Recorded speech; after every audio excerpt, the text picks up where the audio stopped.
And welcome everybody to Chalk Talk. Hello, hello, hello. I am Kim Davis. Today is Tuesday, June 22nd. Can you believe it? We are really halfway through the year. Thank you. Good morning. I'm happy for you guys to. I'm happy to be with you on Chalk Talk today. We've got a lot of really fun stuff to get to, and one of my hair's kind of not cooperating, but it has its own personality, right? So anyway, we're going to have fun today. Andre Jones of the Lunchbreak of KYOK is going to join me shortly. That's going to be really fun. And also, there are some big stories this week. Of course, we're going to talk about the NBA playoffs. That's big news. We are going to talk about that. But a couple of really big things happened yesterday in the world of sports. First of all, there was the Supreme Court ruling. I'm going to share a little bit of that with you. AJ and I will talk about that a little bit deeper on the show today. But it has to do with the NCAA, college athletics, scholarships. Basically, it is the beginning of the NCAA having to come to terms with compensating their college athletes. I think it's a matter of time. The ruling yesterday, which was filed as an antitrust suit, it did not. Now, this was not a lawsuit that said, okay, now you can pay players. Players can be legally paid, because we know many have been paid for years, legally paid to come to a university. But what it did allow was for a lot more leeway on things like paid internships and equipment, computers, or maybe study abroad programs, anything that has to do with the educational experience. It is allowing for more compensation. I'm going to let you hear a report from Pete Williams. I think he broke it down really well, who covers the Justice Department for NBC. I'm going to let you hear his explanation of the ruling, and I'm going to share some thoughts that I have about it. We're going to talk about it. You can drop your questions in the chat. Let me hear from you. I'd love to know what you think. I do believe it is another step, right? A year or two ago, we had certain states saying, "Listen, now players own the right to their likeness. They can make money from their own likeness." And the NCAA is like, "Well, okay." Even Texas is one of those states. I want to say California was the first state to make that decision.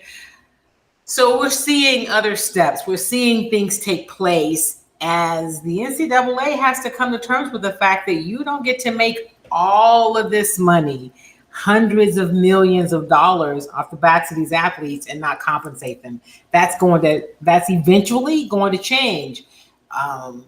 In big programs and many programs, like, the highest paid state employees typically are in a state like Texas are going to be the football coach at Texas A&M or University of Texas. The highest paid state employees often are from athletic departments from universities, head coaches.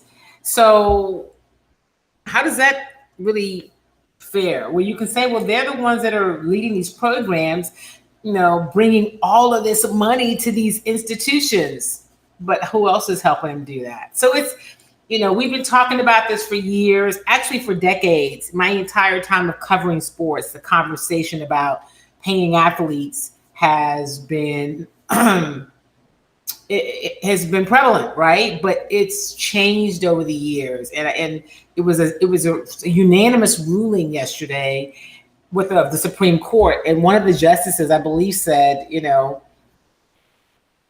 it's just a lopsided business model. So I'm going to let you hear from Pete Williams, who breaks down the story, and then we will talk about it on the other side.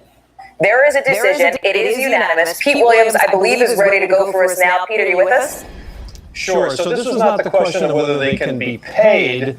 This was the next best thing to being there. This was a question about whether the NCAA rightly wanted to stop universities from giving what were called education-related benefits to athletes. This would be something like computers, lab equipment, musical instruments, allowing them to take internships, that sort of thing, not the compensation question.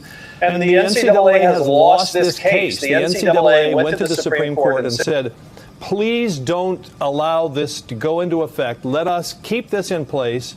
Let us continue to resist the ability for amateur athletics to be compensated. They lost the case, and this comes at sort of a pivotal moment for the NCAA because, in theory, the NCAA is meeting this month to decide what to do about this growing number of states that are passing laws. I think it's up to 15 now, that say student athletes should be able to get some compensation for the use of their likenesses, their image, their names. Which would allow them, for example, perhaps to endorse products or promote products on the internet. The NCAA is trying to decide what to do. They were hoping that this Supreme Court decision, if it went in their favor, would be something of a firewall against these sort of changes, but they can't rely on that now. They made this appeal to the Supreme Court of, don't go further down this path, and the Supreme Court said no. Now, interestingly enough, this case involved antitrust laws, and here's why. If the NCAA imposed these rules nationwide, it would make it harder for schools to compete for athletes, which would in theory violate antitrust laws. But the Supreme Court has made a sort of exception to NCAA, and that's the law that was at the heart of this case. But in any event, this is a loss for NCAA, and it seems like a further step toward allowing student athletes to get some benefits.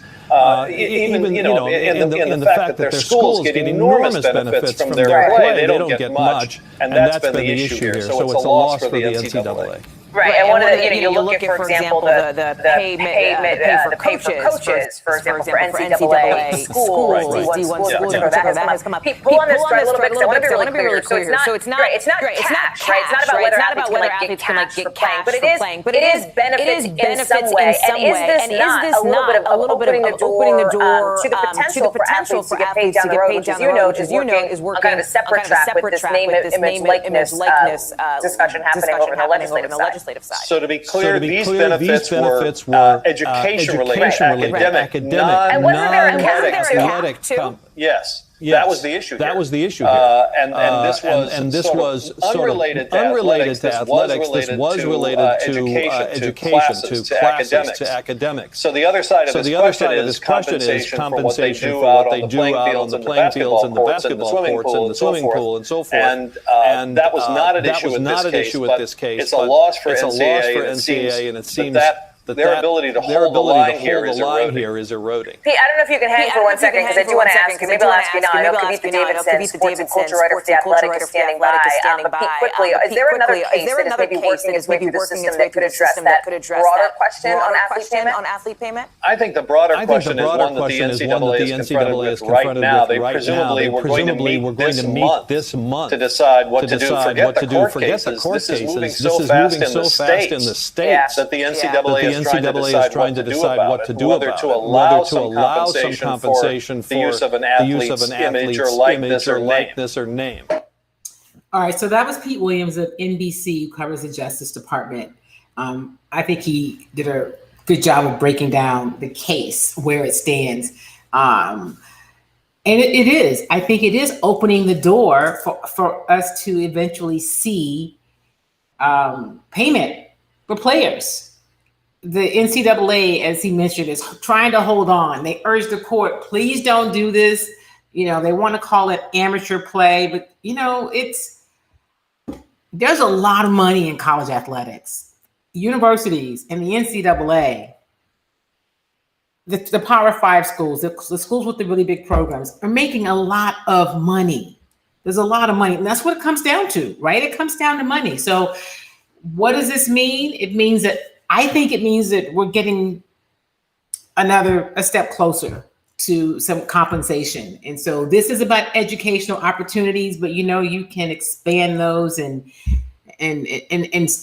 do some different things with it. It's not just flat out, here's a check because you played this week, but it does allow for additional compensation in terms of benefits. Just stay tuned. This is far from over. And especially because the NCAA is meeting about the other things that are on the table, where states are saying, nope, we're going to make it okay. We've approved it in our legislature for players, for athletes to be able to make money off their own image.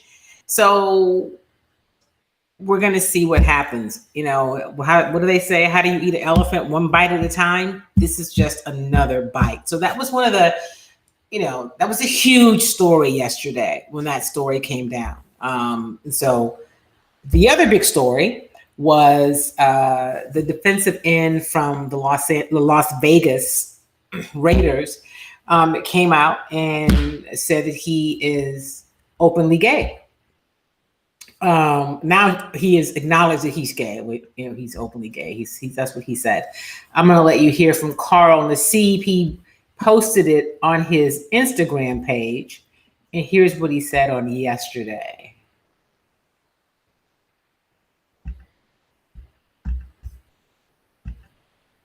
Okay. Hang on a second. Let's see here. Here in Westchester, Pennsylvania. Just want to take a quick moment to say that I'm gay. I've been meaning to do this for a while now, but I finally feel comfortable enough to get it off my chest.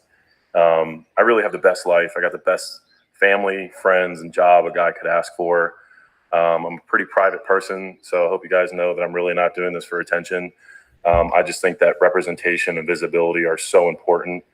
I actually hope that like one day videos like this and the whole coming out process are just not necessary. But until then, I'm going to do my best and do my part to cultivate a culture that's accepting, that's compassionate. And I'm going to start by donating $100,000 to the Trevor Project. They're an incredible organization. They're the #1 suicide prevention service for LGBTQ youth in America. And they're truly doing incredible things. And I'm very excited to be a part of it, to help in any way that I can. And I'm really pumped to see what the future holds. That's all I have for you guys. I hope you have a great day. Work hard. What's up, people? I'm Carl Nassib. I'm at my house here in Westchester, Pennsylvania.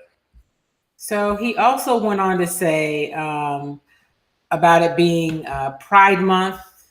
And what's up, people? I'm Carl Nassib. And he said he's agonized over this this is what stood out to me, for 15 years, and only until recently, thanks to friends and family, especially Connor, Kaysen, and Francis, that it seemed possible for him to publicly say and proudly say that he is gay. He's also said he's incredibly thankful for the NFL, his coaches, and the whole 9 yards. The NFL also came out with a statement later in the day.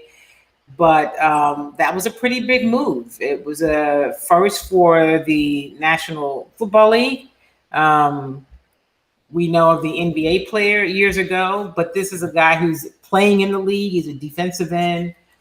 He's an active NFL player, and he shared his truth yesterday, and he's gotten pretty good support. I am pleased to tell you that our guest is ready to join us now. I told you we're going to have Andre Jones of the Lunchbreak, who's coming in to visit with us today. Hello, AJ. Welcome to Chalk Talk. Thank you for joining us. Hey, Kim Davis. How you doing? Glad to be here. Good. How are you? I'm doing great. Doing great. So before you came on, I played a video interview with Pete Williams from NBC talking about the Supreme Court ruling yesterday. Yes. With NCAA and what that means. And so I think, AJ, it is a step closer to there being some sort of compensation, some sort of payment for players. I don't know how close we are to that, but I think everything is headed in that direction. Now, that ruling does not say now you can pay players. It's about educational compensation. Correct. But still, it's a step in the right direction. And the NCAA is doing all they can to hold on. They're like, please don't do this. Yeah, the NCAA is literally fighting for their lives, because if they can't dictate whether they're players or student athletes can get compensation or extra benefits, across the board, educationally, sports related, what have you. If they lose that, then really the only thing that they can determine is penalties for cheating and eligibility for players. And at some point, these big conferences that are technically self-sufficient, they make tons of money without the NCAA. They can say, hey, you know what? We want a different, better governing body, And that literally could change the look of the NCAA the way we know it. And I think, AJ, all of those things are the reasons why the NCAA is fighting so hard. It's about control, it's Correct. about power, and it's always about money, right? But Absolutely. Absolutely. Who are they? Right. What kind of power and control do they have? Right now, they're making hundreds of millions of dollars. Absolutely. Absolutely. And that's the interesting thing about this ruling, that you had justices literally calling those facts out, whereas before they didn't touch those things. Right. So when you have justices saying, you know, in any other industry, this would be illegal.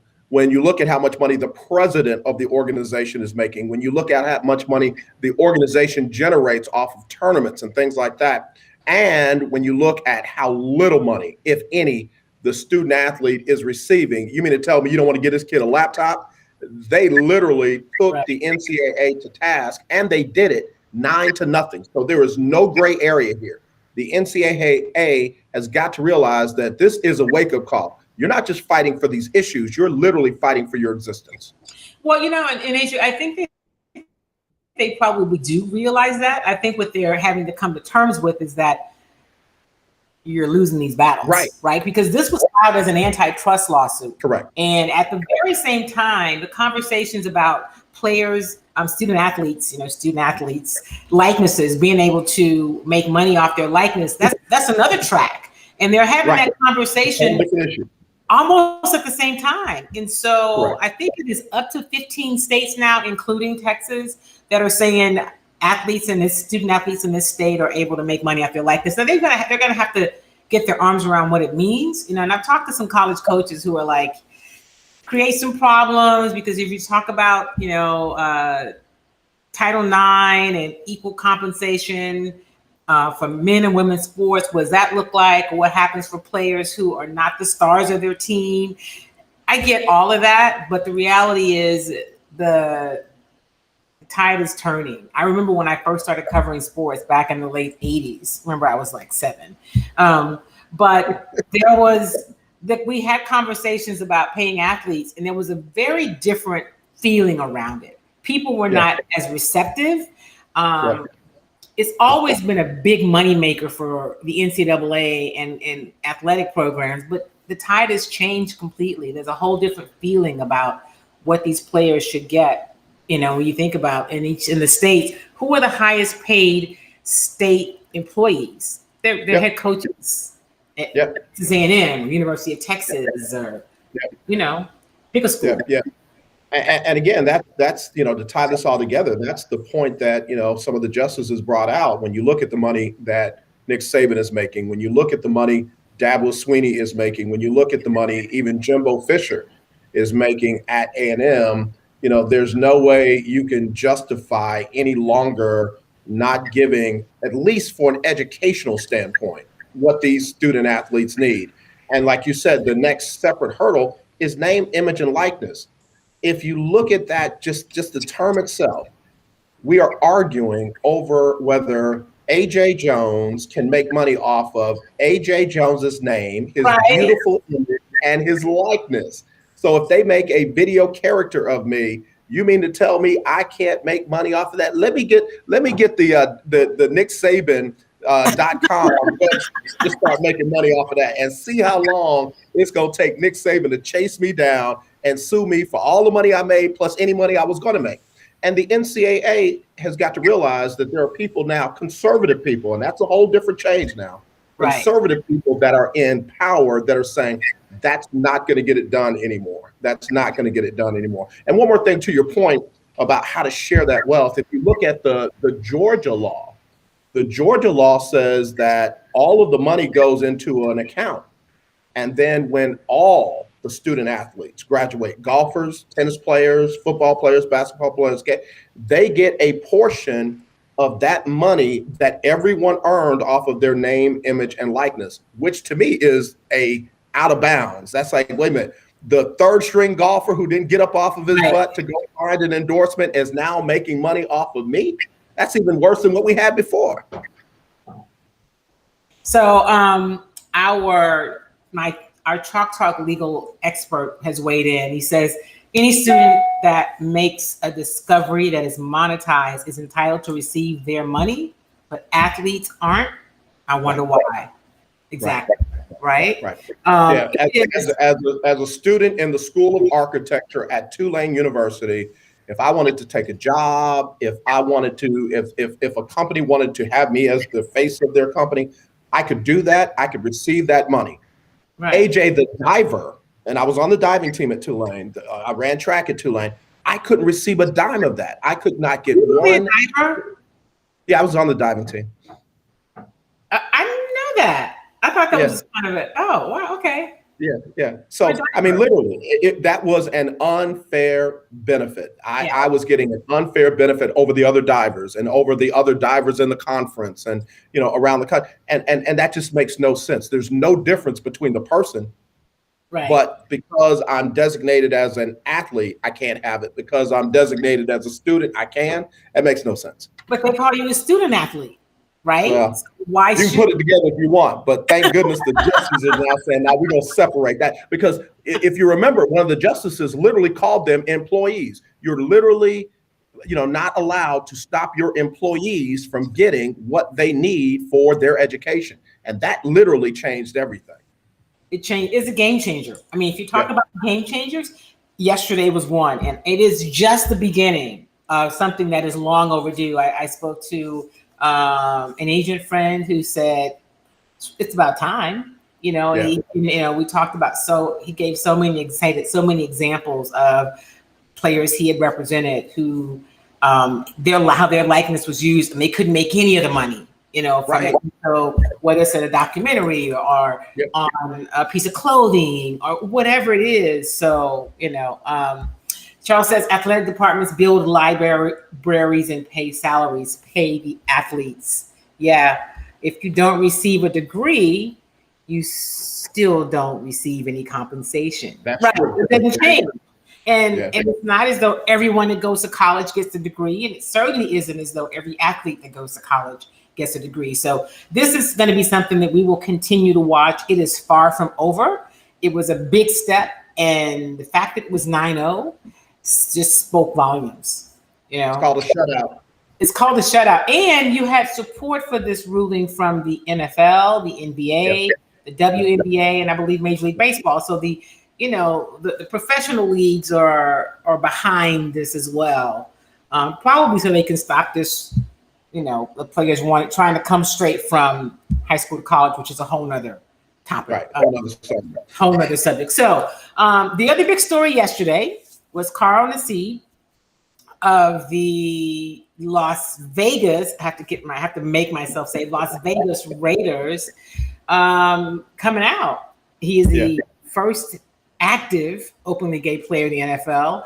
And we say openly gay because, as I said, I've covered professional sports since the late 80s. And he is not the first. He is the first that has come out. And the NFL was very supportive of it. And so he said he's making this donation to the Trevor Foundation, if I'm saying it right. They do a lot of work with suicide prevention for young people in the LGBT community. So, hey, good for him. Yep. I think back to Collins in the NBA and how that went for him. Obviously, Michael Sam is the one most closest to this in the NFL. The Michael Sam issue didn't go well. It didn't go well for all of the support that he received verbally and via social media and different media outlets. He didn't ultimately get it from the league. No. They did not protect him. Owners still did what owners wanted to do. And many of them decided not to even bring him in. And, and they were able to hide behind the fact that he was a 7th round pick and what have you. There were places where they could hide. This young man is in the league. This young man has been in the league. This young man has been productive. This young man, is someone that folks knew about before this day. So if they pivot on this one, right? If they pivot on this one, the NFL had no choice but to support him. They did. And because the country's also at a different place than it was when Michael Sam came into the league. And so I think a lot of things have changed. The country's at a different place, and good for him. I mean, imagine for 15 years having to struggle with your identity and but to still be able to live a healthy and productive life, because there are all these statistics about young people who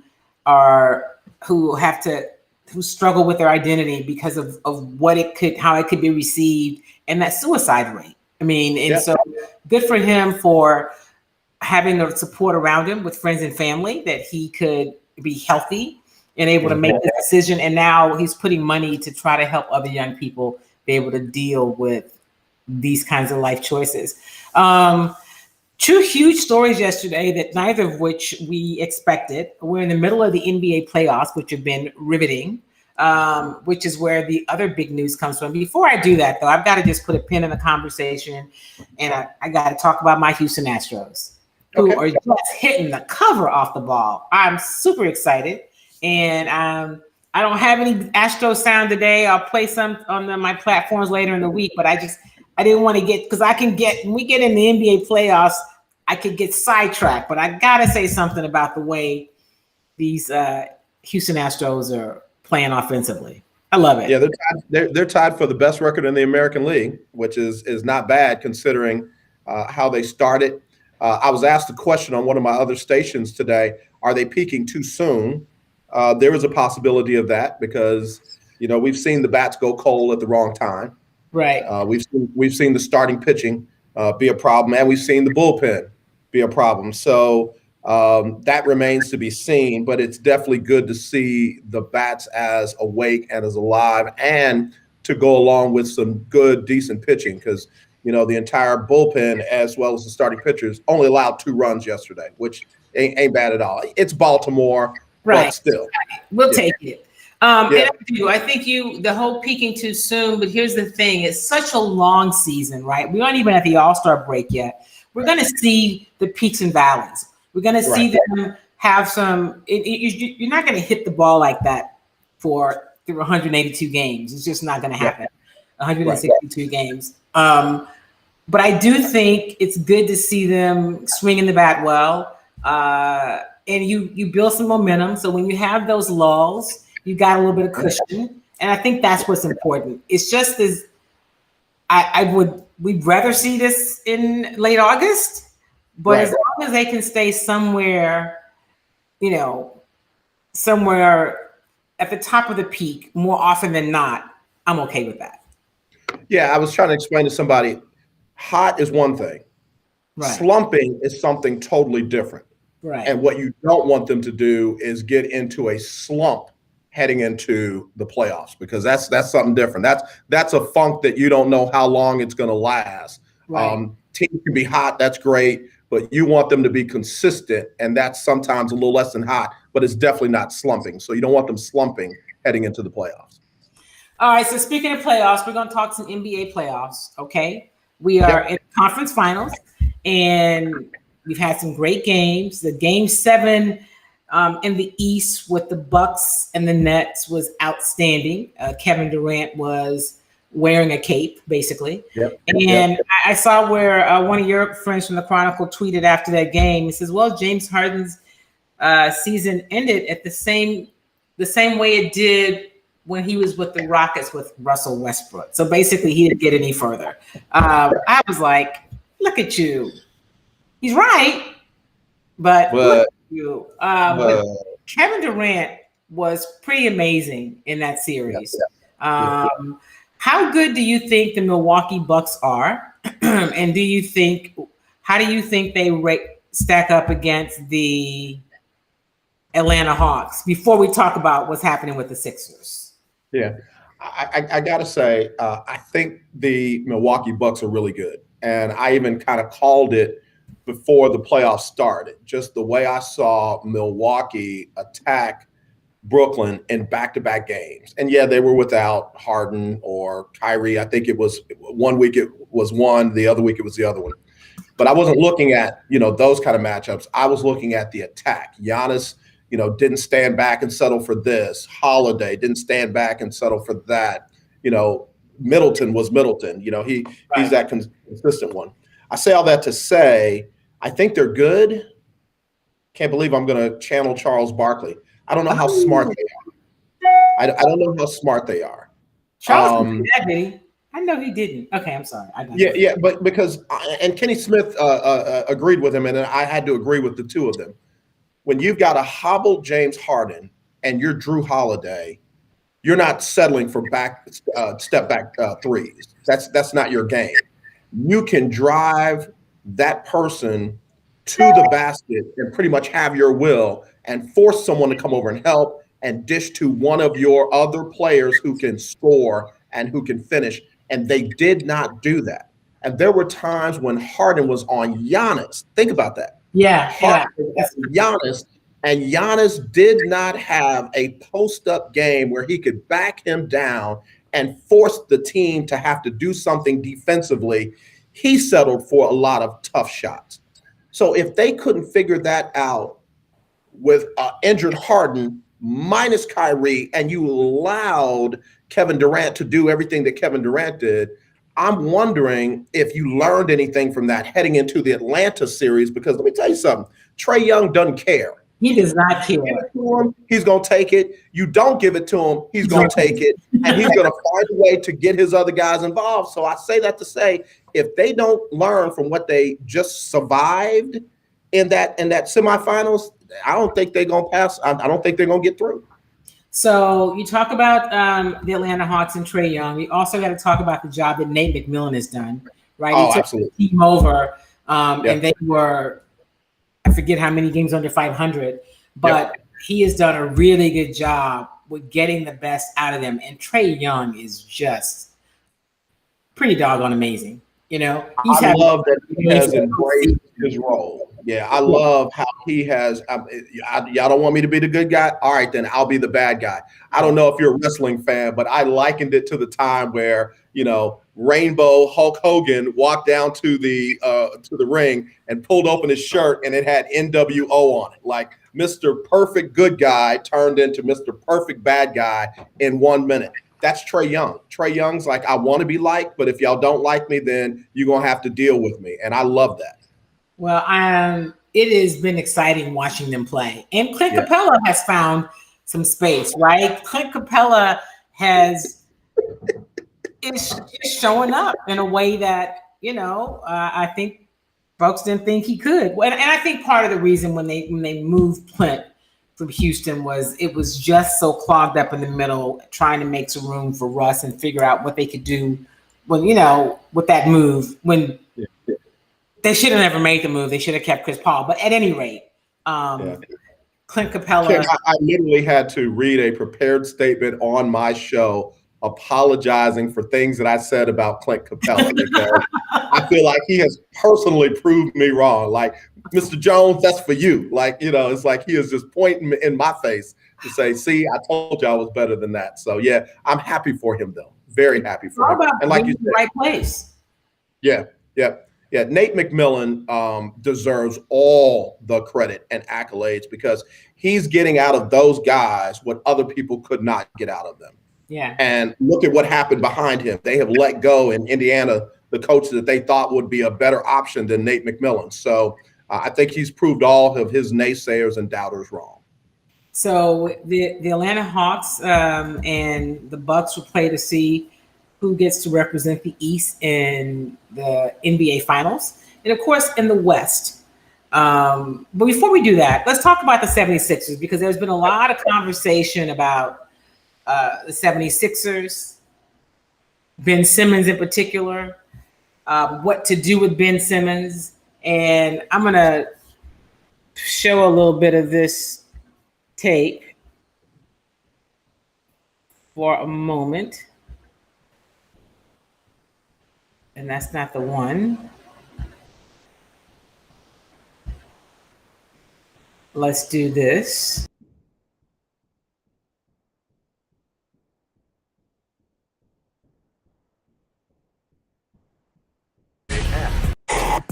All right, we've talked this at length, Ben Simmons' situation, but just to illustrate the point, games 4 through 7, not an SGA in the fourth quarter. 3 shots in 7 games. Yeah. He didn't miss one in the fourth. He didn't miss one in the fourth quarter. And 4 or 5. But here's the deal. Ben Simmons didn't show up offensively. He didn't want to take a shot. And after the game, when they asked Joel Embiid what happened, he said that he basically said that was when the game changed, right? What do you do?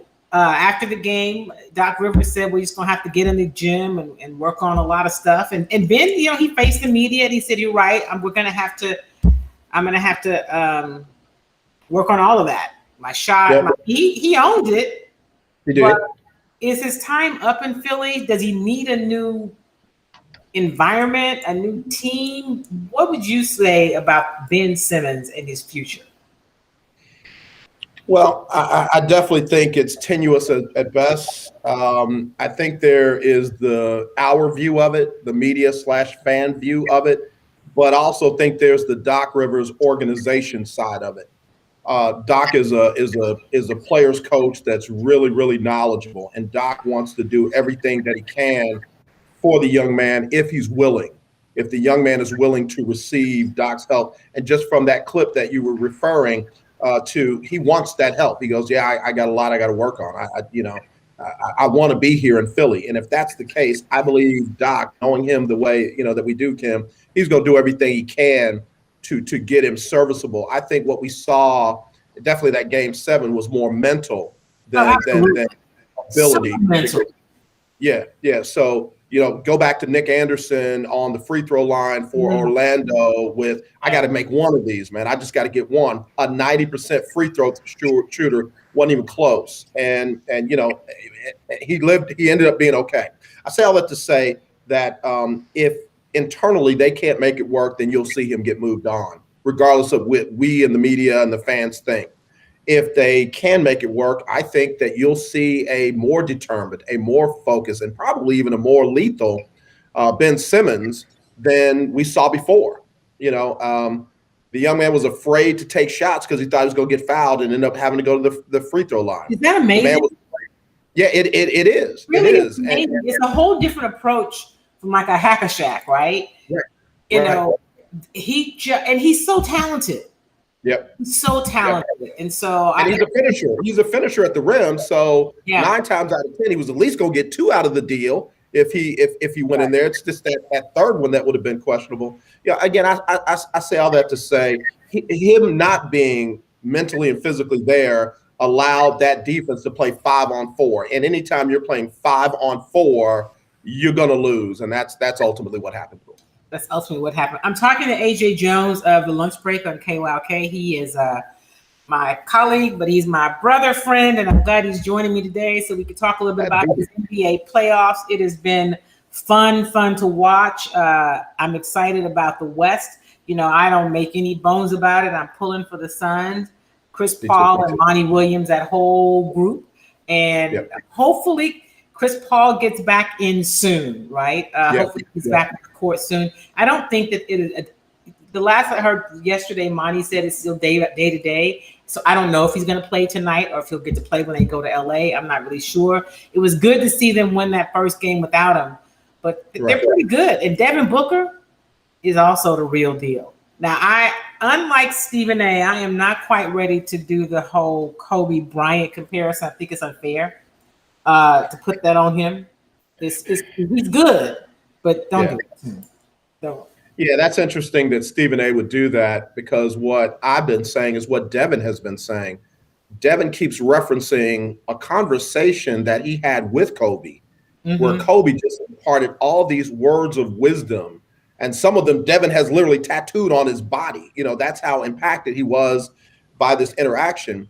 I don't think that makes him Kobe or Kobe-like. I think that whatever Kobe imparted into him, Devin, like we want some of the young players to do, took that veteran's words to heart, and it has changed things for him. So I expect to see him play well tonight, but I also expect Ty Lue and the Clippers, who have made adjustments where they don't let Devin go off. And I think that'll be a game of adjustment tonight. It will be, and perhaps there was some fatigue, because it had been like 36 hours since their previous game. I expect this series to go down to the wire, and if they weren't playing the Suns, I'd be pulling for Ty Lue and his Clippers. But I really want to see Chris Paul get a chip, and I'd love to see Monty, who's overcome so much.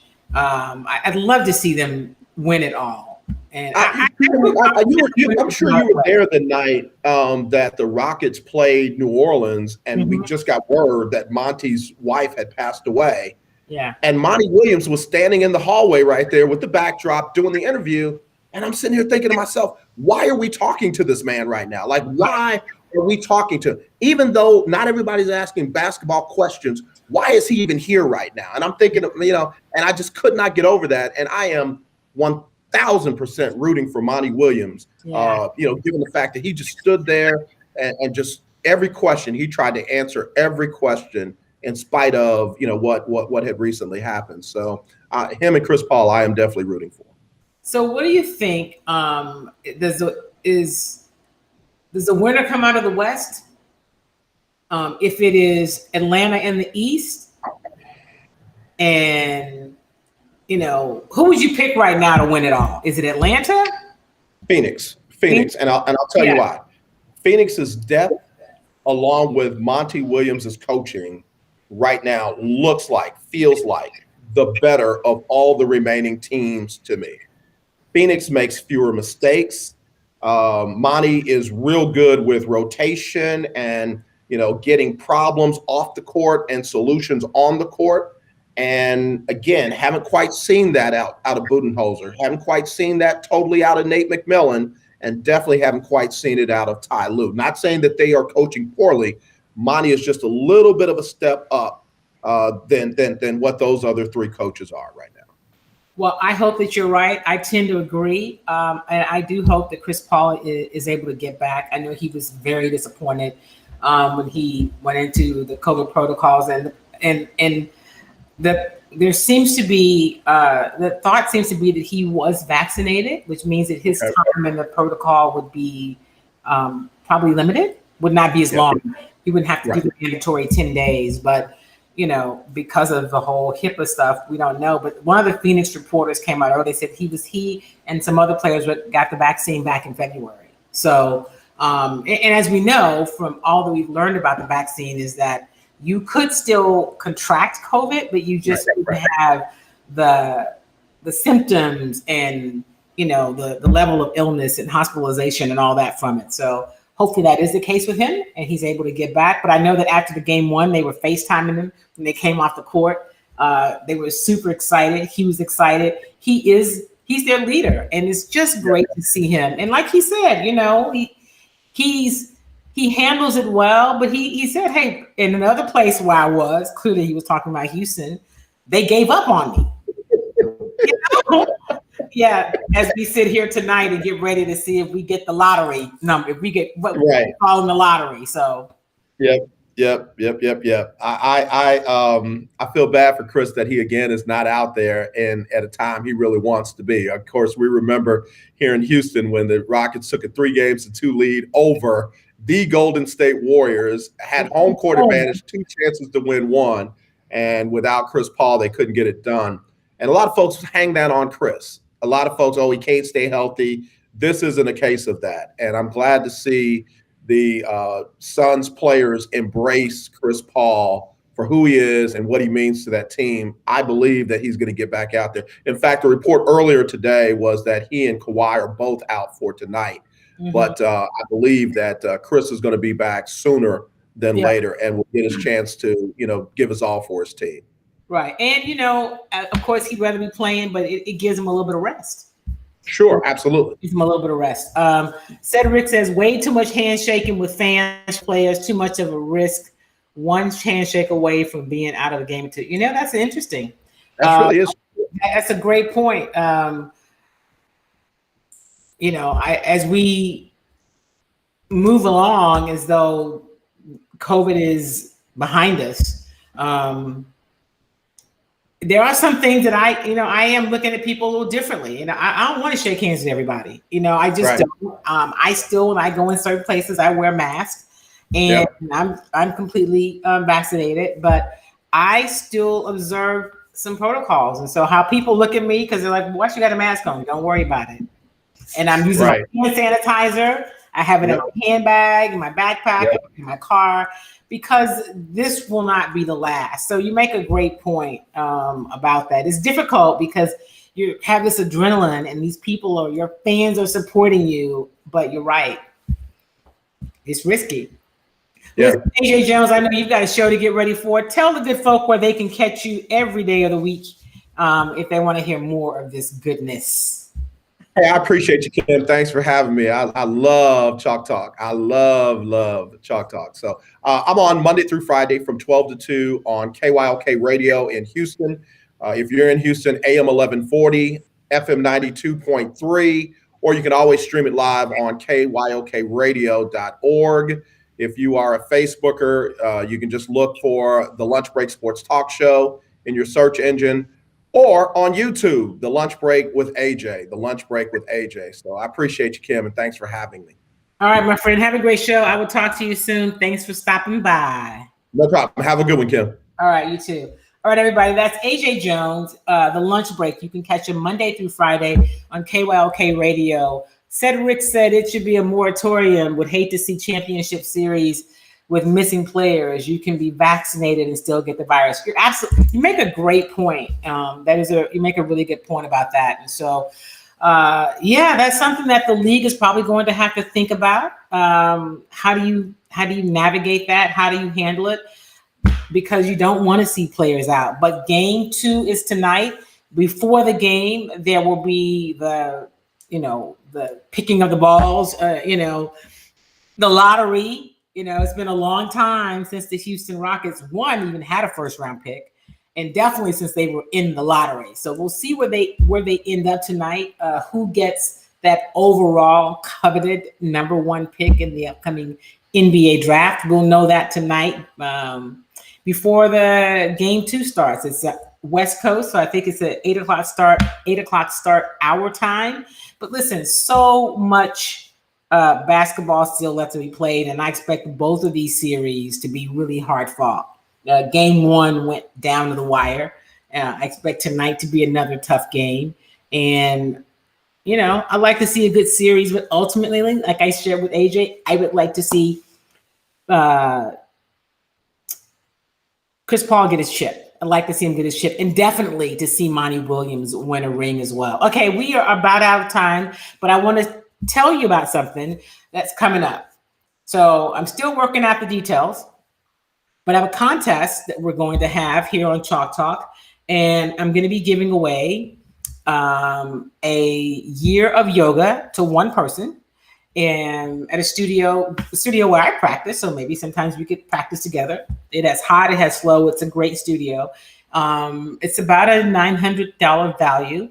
And so the owner's going to come on and visit with us. We're going to talk about a little bit of yoga and just kind of, learn a little more about what it is as a workout, not just as a meditative process, but like why people leave yoga and they're drenched, because it is a great workout. So we're going to be giving away a year of yoga. So I'm working on the contest, but stay tuned. I'm going to be much more organized than I was last time. And so as we start to have giveaways, that is one that's coming up. I will be posting about it. So stay tuned. I don't have all of the contest rules yet. I'm working on those, but I will have them before next week. And I'll start posting them on my social media platforms. So pay attention to that. I'm also going to start giving away some Kimmy treats so you guys can try some of the popcorn and also the body butter, and just to show how much I appreciate you being a part of the Chalk Talk tribe, and encourage you to bring some other folk with you. So with that said, that is going to do it for today. Thank you so much to AJ for spending some time. His show actually kicks off at noon, so I appreciate him visiting with us a little bit here on Chalk Talk before he goes on the air. He's on KYOK Monday through Friday from 12 to 2. And What else do I have to share with you? That's about it. The Houston Texans, of course, did not have mini camp. The next time we get together, it will be in training camp, which will be later next month in July. And Rainey says, yay to the Kimmy treats. I know, right? So all that's coming. Thank you for being a part of today's show. Remember, do something kind for yourself and do something kind for somebody else.